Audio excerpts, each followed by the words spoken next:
What's up everyone, John from ARTV. Like my brand new guitar in the backdrop? Pretty cool, huh? It's time for a review of Noel Gallagher's High Flying Birds, the third album by the English rockers. Obviously Noel Gallagher known for Oasis fame. Him and both his brother Liam put out projects this year, just in the past couple of months, back to back. And let me tell you, this new album, Who Built the Moon, is much better, at least in my opinion, than As You Were. To be honest, I love both of their voices, but I've always thought Noel was a bit more talented and gifted whenever it came to making tunes, making songs that stick with you years later, and it was quite obvious with the songs that he wrote with Oasis, like Wonderwall, and obviously so many other of their hits. And here on this new album, things are changed up a bit, and I think that that's in part due to the new producer, David Holmes. David Holmes is known for more of a cinematic and theatrical approach to his music. He's done production work just this year for films like Logan Lucky, and here he brings a touch of that to the music,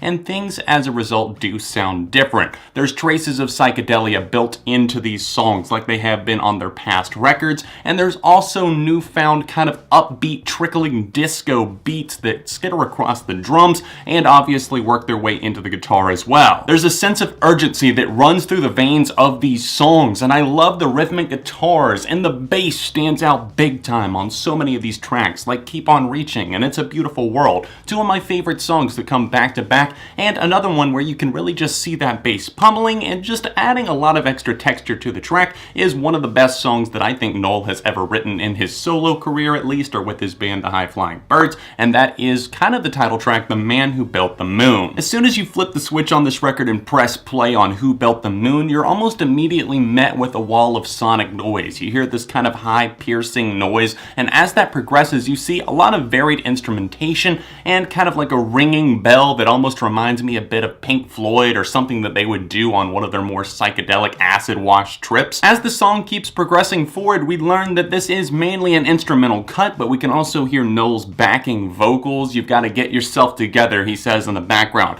and I love that. It's kind of an all-immersing experience, and it's a great way to kick off this album. It's a Beautiful World is a perfect night drive song. I could really see myself flipping this one on and just kind of getting into that mindset, and I feel like you kind of are moving ahead like you were on Fort Knox, the opener, that I really do enjoy. We do get a song that I'm not as huge of a fan on in that opening sequence. It's called Holy Mountain, and it's a bit more silly, down to earth, but at the same time it's not a bad song whatsoever. It's so catchy, and I've found myself warming up to it with repeated listens. It just is, I guess, a bit more run-of-the-mill, but at the same time, if you can't have fun with a song like that, especially if it's thrown on, you're just driving or with friends or something like that, then I think you're doing something wrong. This is Noel Gallagher being Noel Gallagher. I'm feeling more of a spark on moments like She Taught Me How to Fly, because this song is an absolute ace up the sleeve. It has single potential in my opinion. This song definitely does take off, and it kind of calls to mind some of that reflective and also just more joyous sound that I was talking about at the start of this review.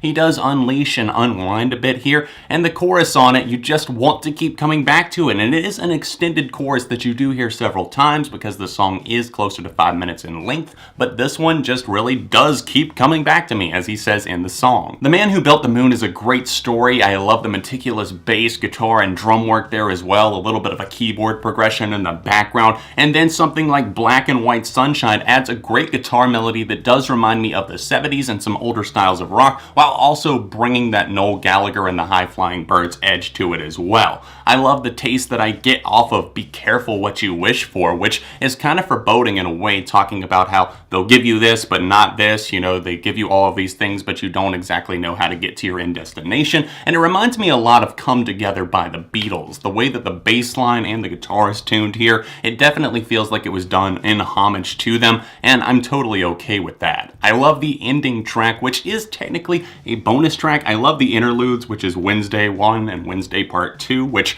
I guess I would normally call Thursday, but to Noel Gallagher it's Wednesday Part 2. I understand that these interludes go together, and obviously the second one is in credits. Not as big on that one as I was on the interlude Wednesday Part 1, but I do like both of them. But on pretty much every edition of the album that I've seen, including physical copies of the CD, even though it's technically a bonus track, I do want to talk about Dead in the Water. It was recorded live in Dublin at a studio, and it was a take that was left on there that I'm so glad that it made it here because this is such a beautifully done song. It's just stripped down to the guitar and Noel mainly, and you can see the way that this story comes across. He really makes it vivid, and it comes across to the listener as something that I think will stick with them for years. And just seeing this song already gaining traction and praise definitely sets it right in my book. Even though it's technically a bonus track, please do not skip out on this one. I've considered myself a casual fan of the High Flying Birds in the past. I've definitely gone back and examined their material and have enjoyed their albums for the most part. I've never considered myself a huge fan, but here